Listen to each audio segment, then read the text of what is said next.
Welcome to Buckeyes Tomorrow Morning for Tuesday, January 30th. I'm your host, Tom Orr. The Akron game in 214 days, the game against Michigan in 305 days. There's some exciting news on the Ohio State football front coming a little bit later on Tuesday. We're going to be talking to 5 of the Buckeyes transfers. Tony Gerdeman will be there. Some big names there, in addition to Tony Gerdeman, of course. But Tony, this is sort of the first step towards the next college football season. Yeah, very much so. Getting to talk to Will Howard and Quinshon Judkins and Seth McLaughlin and tight end Will Kazmarek and, of course, safety Caleb Downs. This will be our first opportunity to talk to any of them, to meet any of them. And we won't be talking necessarily about last season. We'll be talking about next season. And this begins the process of, why Ohio State? What brought you here? What can you bring to Ohio State? Just getting to know these guys, learn about them. And really, like you said, Tom, start to move on to the 2024 season, because after this, we'll have signing day. We'll get to talk to some coaches, perhaps, maybe some early enrollees. We'll see. But yeah, this is the beginning, and this will be the first look that anybody gets at the 2024 team, technically.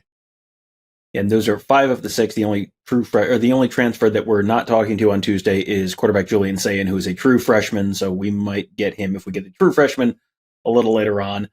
But those are certainly 5 guys who were not on the Ohio State football program in 2023, who are expected to make a significant impact in 2024.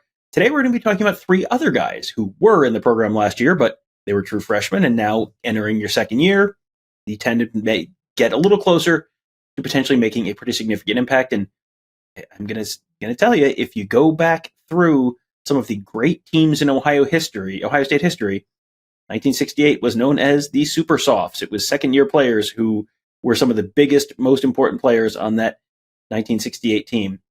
2014, another pretty significant season in Ohio State football history. You had second-year players like Ezekiel Elliott and Joey Bosa and others making a pretty significant impact. So, second-year players really taking the next step. That is not unheard of in Ohio State football history. Today, Tony has written about a bunch of these. He's written about, to date, 8 of them, 3 of them on offense, 5 on defense. Today we're going to be talking about just 3 of the guys he's written about on offense who could be poised to sort of take another significant step towards a bigger role this fall. We're going to start with wide receiver Brandon Inniss. His regular season, he had 1 catch during the regular season. It was a pretty memorable one, 58 yards for a touchdown against Purdue.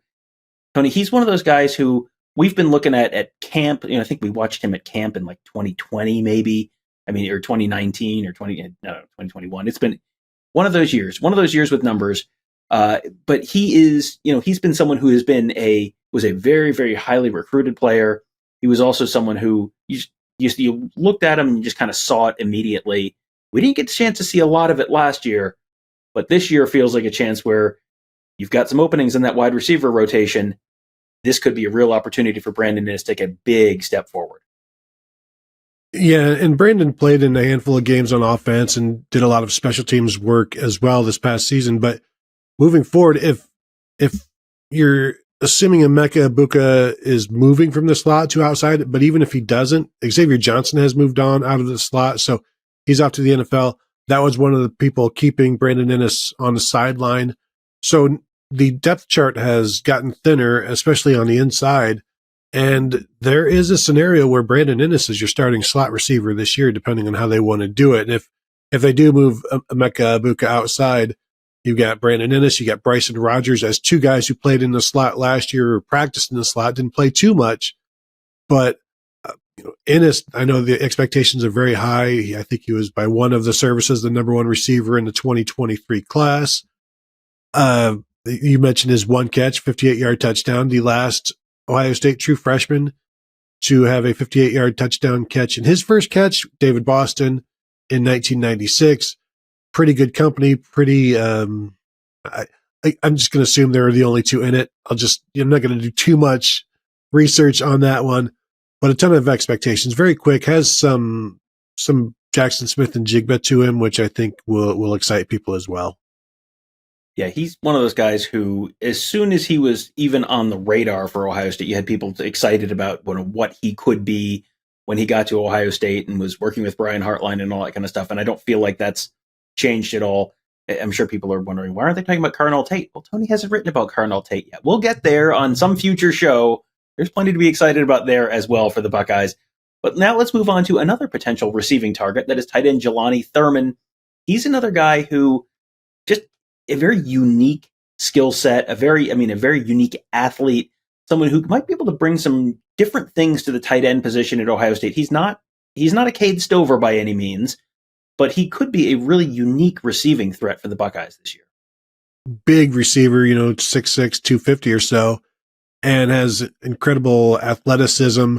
I know from talking with Keenan Bailey this past spring, one of the things that he said was just the way he attacks the film room and the playbook off the field is as impressive as anything he does on the field. And we saw him in practice time a couple of times where they were using him in the red zone, and he was very effective.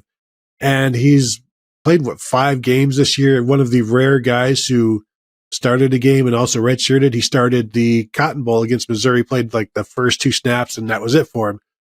But they wanted to open up in 12 personnel, and obviously Cade Stover being hurt, so he got that nod. But as a potentially game-changing type of tight end who can do it all, who should be able to do it all, he lost his black stripe really early, I think, for tight ends at Ohio State.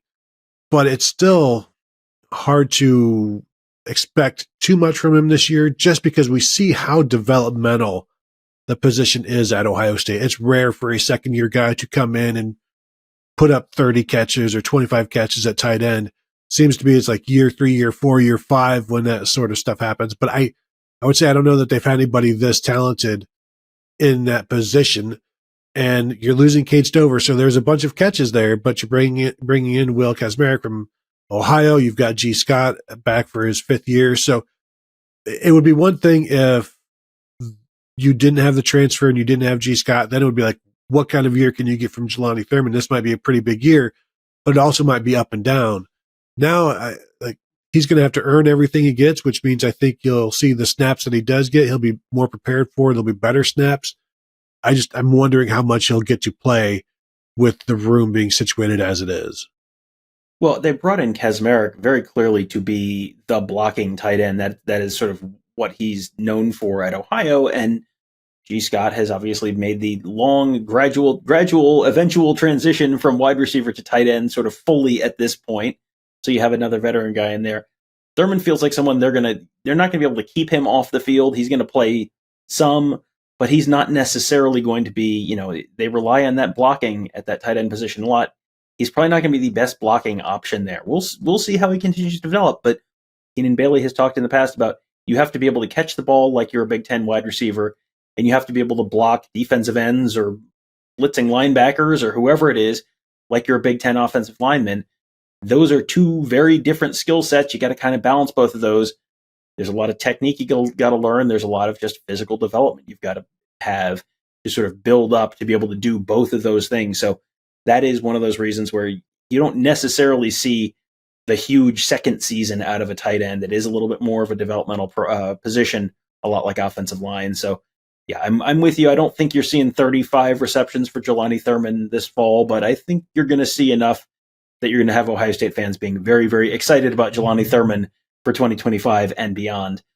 The last guy I wanted to talk to you about, Tony, Luke Montgomery. He's another guy who came in with some real serious recruiting bona fides, and offensive line is another one of these spots where you're not going to play a lot as a true freshman. But Luke Montgomery was out there quite a bit for a true freshman offensive lineman, and it feels like there's some uncertainty on that offensive line, but there's a lot of those sort of projected offensive line lineups for this fall that involve Luke Montgomery playing a pretty significant role.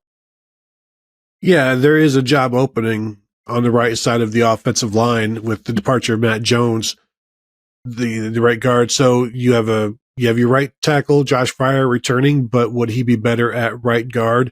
And would that allow for Luke Montgomery to step in at right tackle? Or is Josh Fryer a better right tackle than Luke Montgomery, and Tager Shabola is a better right guard than Luke Montgomery as a right tackle? You start like the first half of last year, Luke Montgomery played the 6th most snaps. He was basically the 6th man on the offensive line, would come in on the Bison package as an extra blocker, But as the season went on, you saw Enoch Mahi getting more snaps, and even Tigre Shabola got snaps as the extra offensive lineman in the Cotton Bowl instead of Luke Montgomery. So I don't know if I think it wouldn't be outside of the realm of possibility if the freshman wall was being hit a little bit by the end of the season, but he was still playing, and he still played in just about every game last year. And I do think that he may have been the seventh man by the end of the season last year. I think he's got a really good shot to be one of the top 5 guys. It's just a matter of how well does the right side of that line shake out? Do they go and get somebody in the portal this spring? And like I said, it comes down to basically like a 3-man race. If they don't get anybody, it's basically like a 3-man race, in my opinion, of which of these 2 of these 3 make them better, with Josh Fryer, Luke Montgomery, Tigre Shabola. And if you want to throw Zen Maholski in there as well, go ahead. But it's just what's the best combination of those 3 in whichever 2 spots. And maybe that means Josh Fryer at right tackle, Luke Montgomery at right guard, or Tigre Shabola at right guard and Luke Montgomery at right tackle. I think maybe that would be the odd man out, because where's Josh Fryer in that alignment? So plenty of stuff that still needs to be worked out. We'll see what they do this spring, if it's going to be a situation where they only want Luke Montgomery playing at right tackle so that he can get as much experience there. And then in the fall camp, if they need to move him around, they'll do that as they look for their best 5. But I think he's going to be 5 or 6 this year, in my opinion. Yeah, he's certainly in the middle of that offensive line picture heading into the spring. We'll see where the spring takes him. But boy, we are officially really today turning the page to the 2024 season, starting to get to know some of those new transfers. We'll hopefully get to talk to the early enrollees in about a week or so.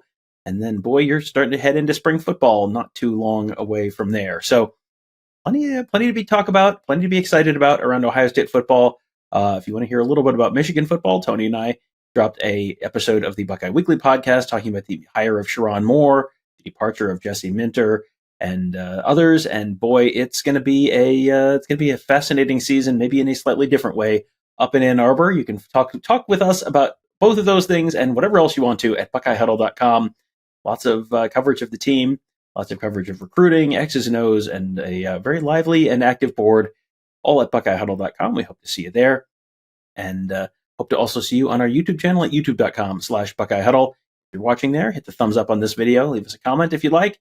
And also make sure you are subscribed. You can hit the bell so you get notified when we do post, do go live with stuff. You will have live interviews a little later on the day on Tuesday, maybe a little bit of a live show as well from the Woody, and much more, all at youtube.com/BuckeyeHuddle. That will do it for today. Thank you guys all for joining us. Have a great day. We will talk to you tomorrow.